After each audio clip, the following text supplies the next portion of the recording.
নমস্কার,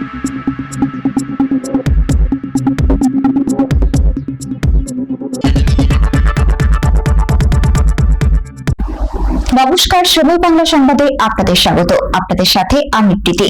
দেখে নেব আজকের বিশেষ বিশেষ সংবাদ। পয়লা বৈশাখে শান্তিনিকেতনে বর্ষবরণ, উপাসনা গৃহে সাংস্কৃতিক আবহে মুগ্ধ দর্শনার্থীরা। রবীন্দ্রসঙ্গীতে নববর্ষকে স্বাগত, ভিড় জমালেন পর্যটক ও প্রাক্তনীরা। বাংলা নববর্ষের প্রথম দিন পয়লা বৈশাখ উপলক্ষে শান্তিনিকেতনের উপাসনা গৃহে আয়োজিত হল এক মনোরম সাংস্কৃতিক অনুষ্ঠান। ভোর থেকেই আশ্রম প্রাঙ্গণে ধরা পড়ে এক বিশেষ আবহ, যেখানে ঐতিহ্য ও সংস্কৃতির মেলবন্ধনে বর্ষবরণে সামিল হন বহু মানুষ। অনুষ্ঠানের সূচনা হয় রবীন্দ্রসঙ্গীত হে চির নতুন পরিবেশনের মধ্য দিয়ে। এরপর এসো হে বৈশাখ গানের সুরে নববর্ষকে জানানো হয় আন্তরিক অভ্যর্থনা। সমাপ্তিতে আলোকের এই ঝর্ণাধারায় গানের মাধ্যমে গোটা পরিবেশ হয়ে ওঠে আরো আলোকময় ও আবেগঘন। শান্তিনিকেতনের প্রাক্তনী, আশ্রমিক ও স্থানীয় বাসিন্দাদের পাশাপাশি রাজ্যের বিভিন্ন প্রান্ত থেকে আগত পর্যটকরাও এই অনুষ্ঠানে অংশ নেন। উপস্থিত দর্শনার্থীরা জানান, বছরের প্রথম দিনটি এমন সাংস্কৃতিক পরিবেশে কাটাতে পেরে তারা অত্যন্ত আনন্দিত ও আপ্লুত। বর্ষবরণের এই ঐতিহ্যবাহী আয়োজন আবারও প্রমাণ করল বাংলা সংস্কৃতির হৃদস্পন্দন এখনো জীবন্ত শান্তিনিকেতনের।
তার আগে অবশ্য মহর্ষির দীক্ষা দিবস হিসাবে 7ই পৌষের উপাসনা ও মেলা শান্তিনিকেতনের উৎসব সারণীতে স্থান করে নিয়েছিল।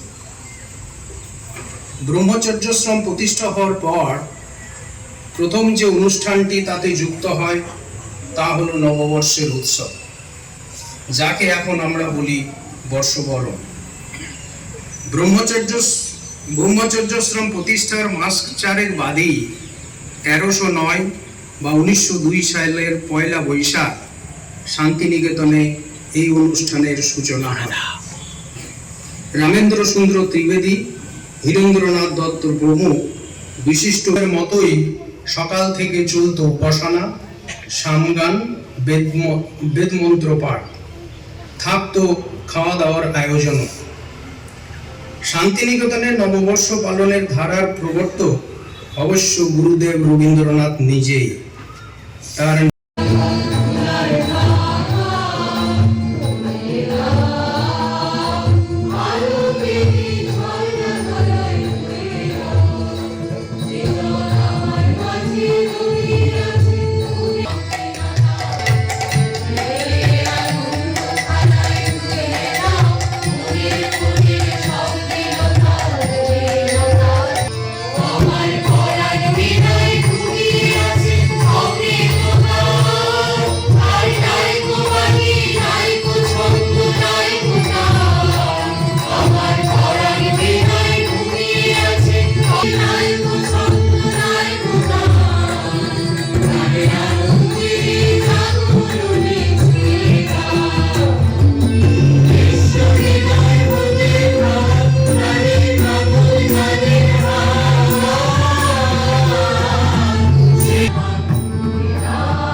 আজকে প্রথমত বৈতালিক ছিল ভোর 5টা থেকে, তো সেটার জন্য একটু তাড়াতাড়ি উঠে এখানে জয়েন করলাম, কারণ আমারও এটা প্রথমবার নববর্ষে এখানে মন্দিরের উপাসনা এবং বৈতালিক দুটোই প্রত্যক্ষ করা। তো বৈতালিকের পরেই ছিল মন্দিরের উপাসনা। তো মন্দিরের উপাসনার কয়েকটি আমাদের যেহেতু এটা বৈশাখের প্রথম দিন, আমাদের বাঙালিদের নববর্ষ, সেই জন্য সেই প্রাসঙ্গিক কিছু গান এখানে যোগ করা হয়েছিল এবং আচার্যর কিছু কিছু ভাষণ, যেখানে আমরা রবীন্দ্রনাথ এবং তার নববর্ষের ব্যাপারে যাদের ধারণা সেগুলোর ব্যাপারে বিস্তারিতভাবে জানতে পেরেছি। এটাই। এরপরে গৌর প্রাঙ্গণে অনুষ্ঠান আছে নববর্ষে, সেটা দেখতে যাব। আমি এসছি বেহালা থেকে।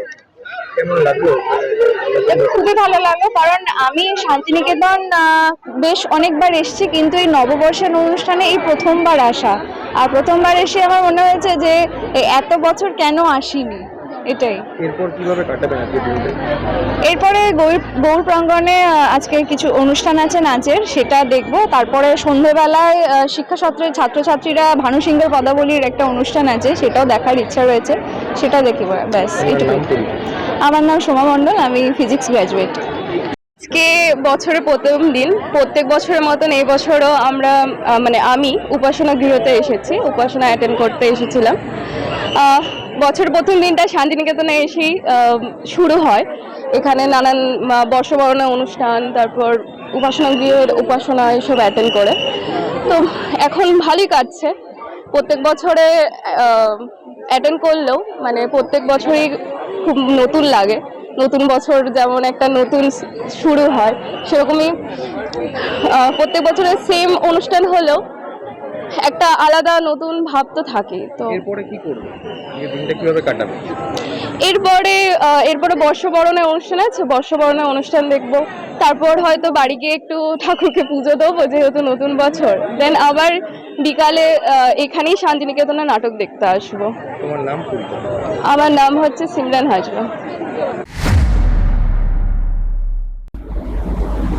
সংবাদ এখনকার মতো এই পর্যন্তই। সঙ্গে থাকুন, দেখতে থাকুন সময় বাংলা।